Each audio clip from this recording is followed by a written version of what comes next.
കാനഡയിലുള്ള ഹൈന്ദവരായ മലയാളികൾക്ക് ഗുരുവായൂരപ്പനെ ദർശിച്ച് പ്രാർത്ഥിക്കാൻ ഇനി ആരും കേരളത്തിലേക്ക് വരേണ്ട കാര്യമില്ല.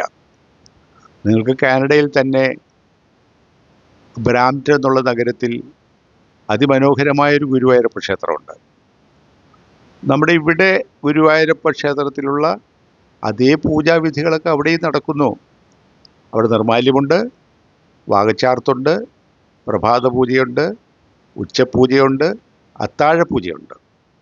നിങ്ങൾക്ക് ആർക്കെങ്കിലും സ്വന്തമായി ഉദയാസ്തമന പൂജ നടത്തണോ? നിശ്ചയമായിട്ടും നിങ്ങൾക്ക് ഓൺലൈനിലൂടെ ബുക്ക് ചെയ്യാം. നിങ്ങൾക്ക് ആർക്കെങ്കിലും ഗുരുവായൂരപ്പൻ്റെ ചിത്രം ആലേഖനം ചെയ്ത സ്വർണ്ണ ലോക്കറ്റ് വേണോ? അതും ലഭ്യമാണ്. അവിടെ വിവാഹം നടത്താനായിട്ടുള്ള സംവിധാനങ്ങൾ ഏർപ്പാട് ചെയ്തിരിക്കുന്നു. നമ്മുടെ ഗുരുവായൂരപ്പ ക്ഷേത്രത്തിലെ ഒരു തന്ത്രി തന്നെയാണ് അവിടുത്തെയും മുഖ്യ പൂജാരി. ഈ ക്ഷേത്രത്തിലെ പോലെ തന്നെ അയ്യപ്പനുണ്ട്, ദേവിയുണ്ട്, ഗണപതിയുണ്ട്. നമുക്കറിയാം വളരെ ശൈത്യമുള്ള ഒരു രാജ്യമാണ് കാനഡ. അപ്പോൾ അതുകൊണ്ട് -20 മുതൽ -30 ഡിഗ്രി വരെയുള്ള ആ സമയത്ത് അതിശക്തമായ തണുപ്പാണ്. അപ്പോൾ അത് ഒഴിവാക്കാൻ വേണ്ടി ഈ ക്ഷേത്രം വലിയൊരു സ്ട്രക്ചറിനുള്ളിലാണ് പണിതിരിക്കുന്നത്.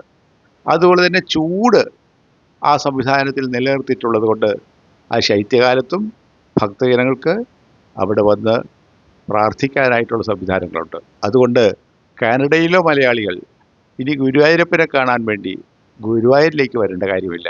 നിങ്ങൾക്ക് അവിടെ തന്നെ ഗുരുവായൂരപ്പനെ ദർശിച്ച് പ്രാർത്ഥിക്കാം.